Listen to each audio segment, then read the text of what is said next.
So your car is ready for paint, or so you think.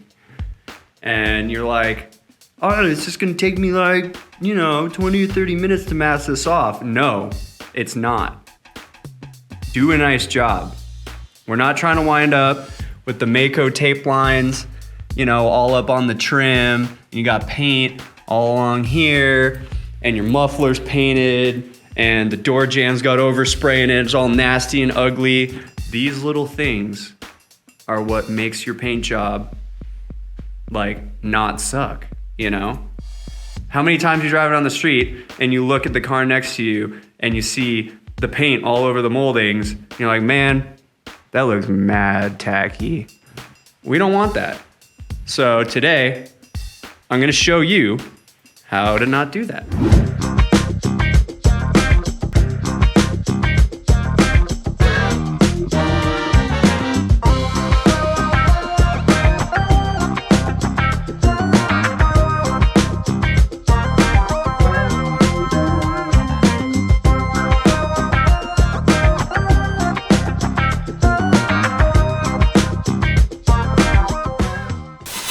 The paint subject of the day is this Porsche 911. We're going to be doing a little blend here. So it had a little bit of damage on the door edge, and then it had the spot here where the guy actually polished straight through the paint all the way down to the primer. So we got that stuff all repaired. Everything's all feathered out in 800 grit.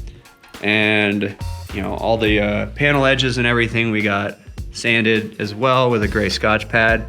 You can see all this stuff through here, all the edges and stuff, all taken care of. All this stuff needs to be done before you do masking. Don't be sanding it when it's, all masked off. It'll get underneath the tape and it'll make a mess. So these are the things you're gonna need to do a nice job, right? So wax and grease remover, I use 3 different kinds. Most people, you can get away with just using one. I'm just retentive when it comes to making sure stuff's clean. For a lot of jobs, this isn't you need this. Don't be a cheap. Go to your local paint store. These are it's like $30 for this roll of this foam edge masking tape. Essentially, this stuff just creates a really nice soft edge in certain areas, and I'm going to show you guys a few different tricks for how to use this with moldings and stuff to get a little bit better results, painting around the edges of moldings. There's a lot of different tricks you can do with these. You can fill gaps with it. Essentially, it's just this roll of foam, squishy foam, and then one side's got some adhesive on it. Razor blade, you always need razor blade, and a little random chunk of gray Scotch pad, and microfiber for your cleaners. Use automotive grade masking tape. Don't use house tape. Don't use house tape. I swear to God, if you use house tape, I will come and I will find you. Don't use fucking frog tape, man. I swear to God. Anytime someone comes here and they're trying to rent my paint booth and they bring frog tape, I tell them to leave. They're not allowed. They're not allowed here. And then you need something similar to this, some masking plastic. This comes in a big ass roll. This will do multiple cars. If you don't want to buy this whole thing, I believe online you can buy sheets that are just big enough for a car or two. Don't use the stuff from Harbor Freight. Don't use the cheap stuff. It's not automotive grade. The paint will stick on it superficially, and then you'll go to clear coat and it's gonna fly off all over the place. It's gonna make a giant mess, and you're gonna regret not spending that extra $10. What else? Oh, if you don't wanna buy the plastic, just use the paper. You can buy the little rolls. Where's that? This stuff. I think that covers all the supplies. Oh. This was not sitting there for no reason, right? We need one of these as well, and I'll show you why. The most important thing to think about when you're starting your masking is the edges and where the tape is gonna go, right? So every section of the car is gonna get taped a little bit differently, and you have to think a little bit ahead of time so that when you're going to mask, you're not trying to like doctor in little pieces of masking tape here and there.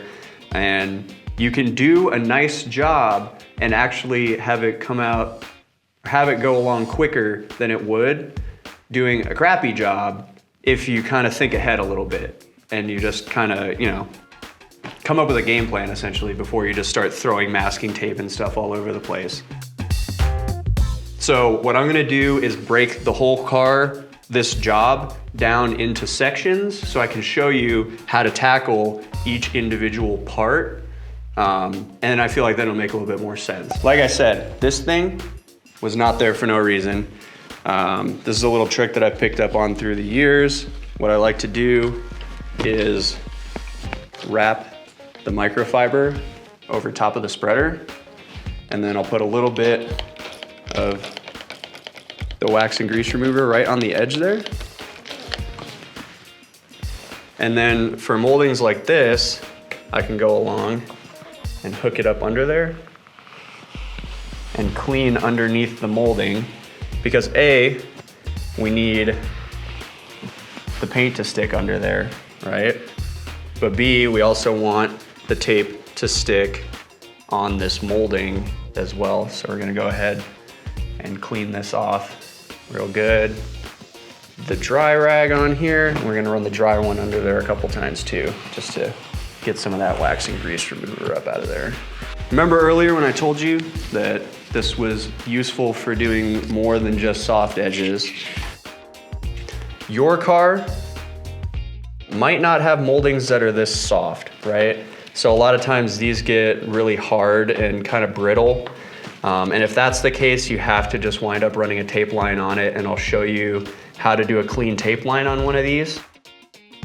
But if your molding is nice and soft, you can take this foam tape and we can actually work it down under there. And I'll use my spreader to kind of poke it down in there.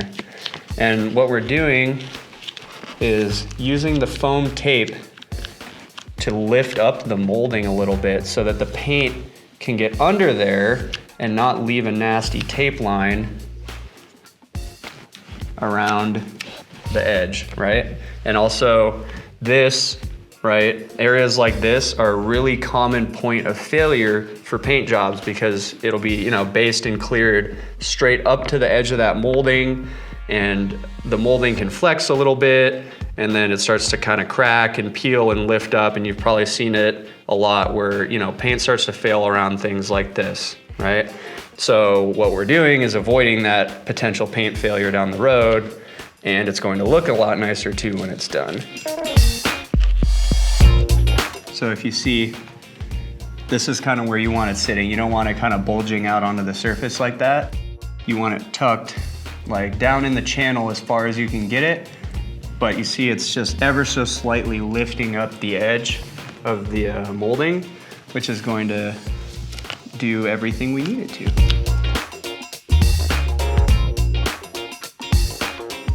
Now that we got that evenly tucked underneath the whole thing, we're gonna go ahead and put a little bit of masking tape. Just the important thing to pay attention to is where this edge of the tape is, right, at all times.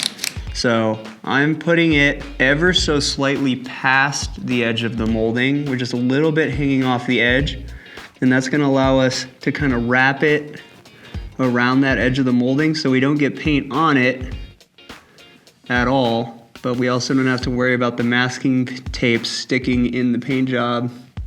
And then I'll just go through and fold that edge under. And this same technique will work on the front glass as well, on that, you know, molding like this.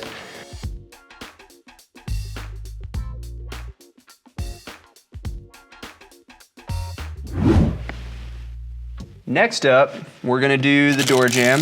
So we're gonna make sure that this edge winds up with a really nice, soft, rolled edge right around this body line. We're also gonna make sure that we don't get overspray all over the jamb.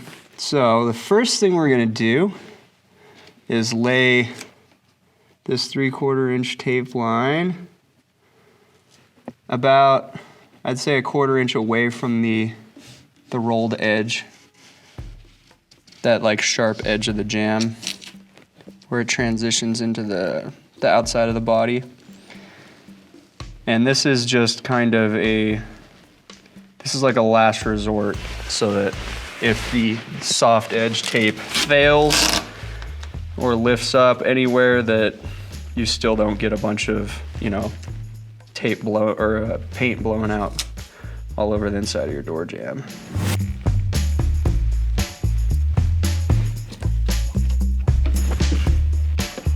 Now we're gonna go ahead and lay the foam edge on the side of this to create that nice fade around the body line that makes it almost invisible unless you really, really, really stare closely at it. At this point, where you put the tape, this tape is critical because you want it to be just past your edge with your yellow tape. And also make sure that when you're applying this, that you're not stretching it. Because when you stretch this tape, it's very stretchy. But when you stretch this tape, it thins out the adhesive on the backside and it makes it more prone to lifting up. So you have to really just relax the tape down into wherever you're working. And generally the goal is here that this edge comes out nice enough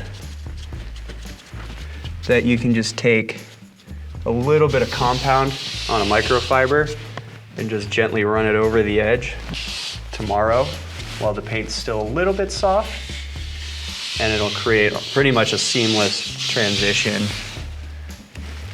into the paint in the jam. I'm gonna go ahead and lock down this edge with a little bit of tape so it doesn't want to peel out and, you know, start falling into the door jamb. And then I'm gonna get some masking paper actually with the wider 1.5 inch tape, put it on the edge and overlay it onto the foam and cover the jam up. So that gives us yet another protection from overspray going into the jam.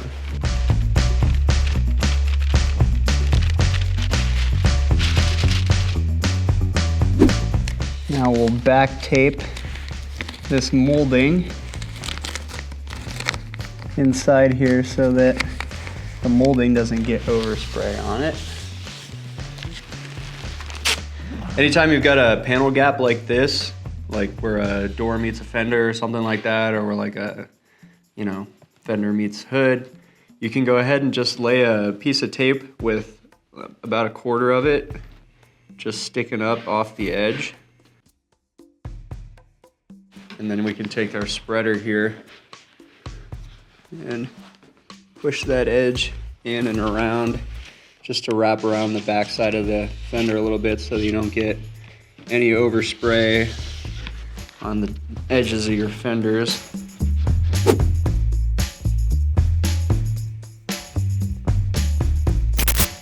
Areas like this, like back behind panels and stuff like that, actually make it really easy because where it's folded over, there's generally always a nice lip right there. So we can go ahead and just use the panel edge as a break and just put our masking tape right underneath that edge so that you don't wind up with a weird, like, obtuse looking tape line. Areas like this taillight opening, or more commonly wheel arch openings and stuff like this, or the seam on the bottom of the rocker panels, where you need to tape on the backside, it's really important to think ahead and make sure that you clean behind those areas really good so that the tape sticks. So I'm gonna go ahead and just saturate a microfiber real good with some wax and grease so that we know that our tape's gonna stick back behind those areas.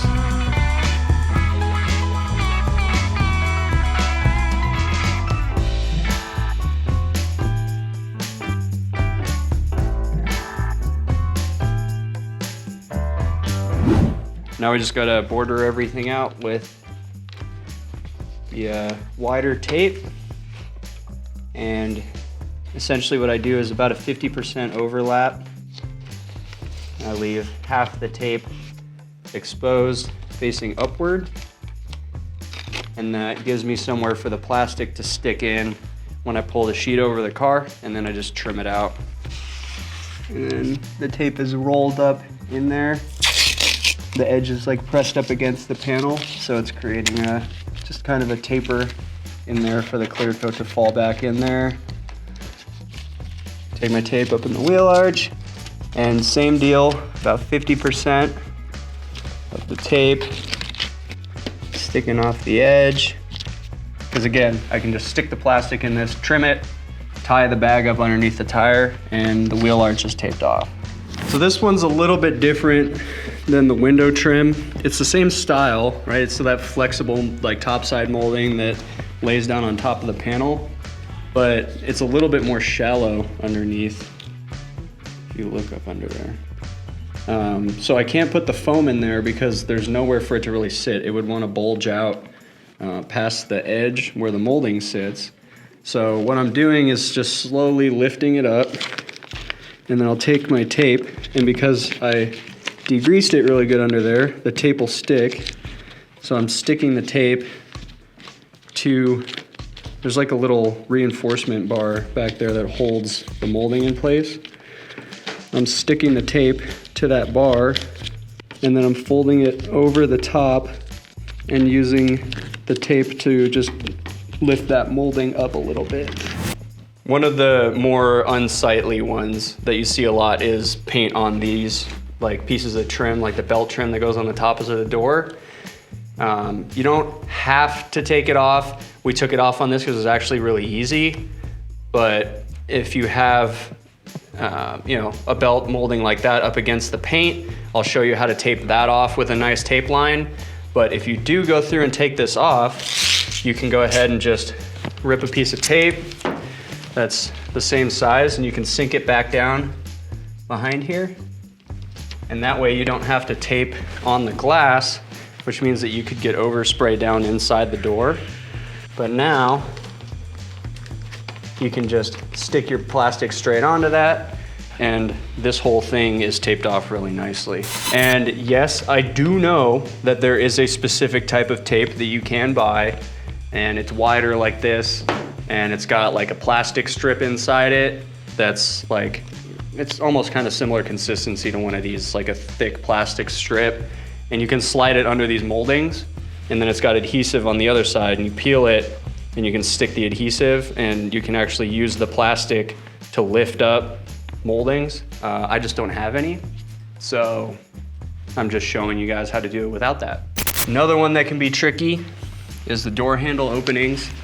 This one doesn't have any access to the back side from inside the door, so I have to do it from the front side. So what I normally do is I'll take one piece up on the top, get my hand back inside there, and press it down. Another one on the bottom. Now that we have the whole edge, we literally just take a piece and just stick it right over. Make sure that none of it is up onto the paint. You're gonna need two different kinds of tape when you're doing moldings like this one. And this same technique works on moldings like this as well that might be too stiff and brittle for you to actually lift up and like get anything underneath it. It can work for side molding trim and any real like detailed area where you have something that needs to be pressed right up against the paint. So the first thing we're gonna do is take smaller tape, and we're gonna set it back about half the width of that tape, the fine line tape.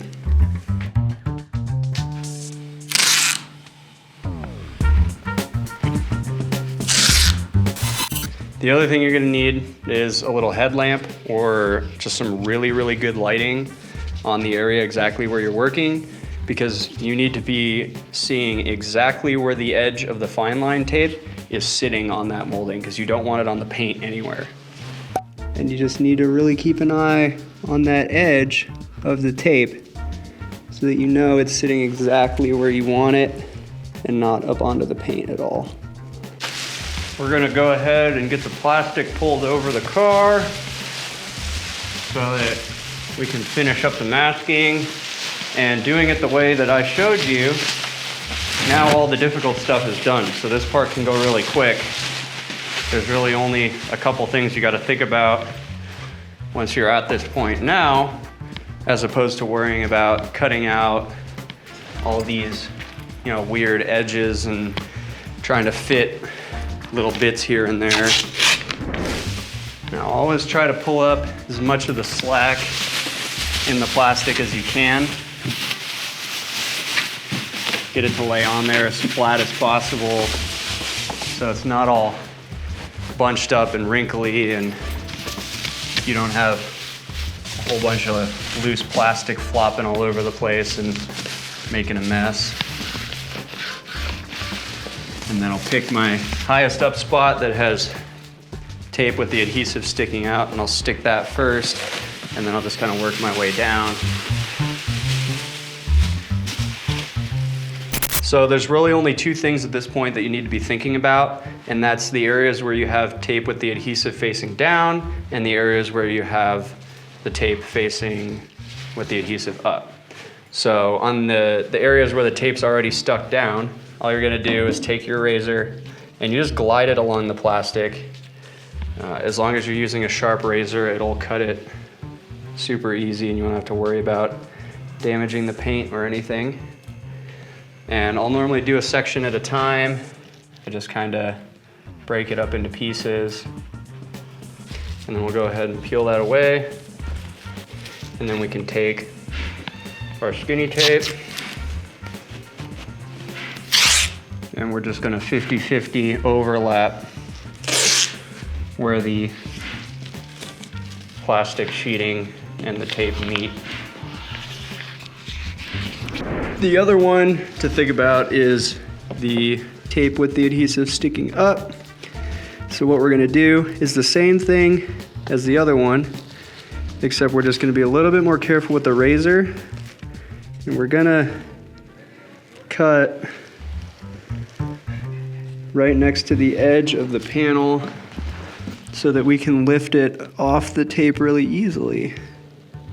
But you don't want any of the little bits of plastic sticking onto the panel, so make sure you cut it onto the tape and not onto the panel. And now that that's all trimmed away, you always want to run a border on it with your small tape, just to be sure that none of the little hairs in the plastic wind up kind of falling into your paint, or you don't get any blowouts or anything like that. This will help prevent that from happening. And it's just an extra couple seconds to throw that piece of tape on there. It makes a big difference.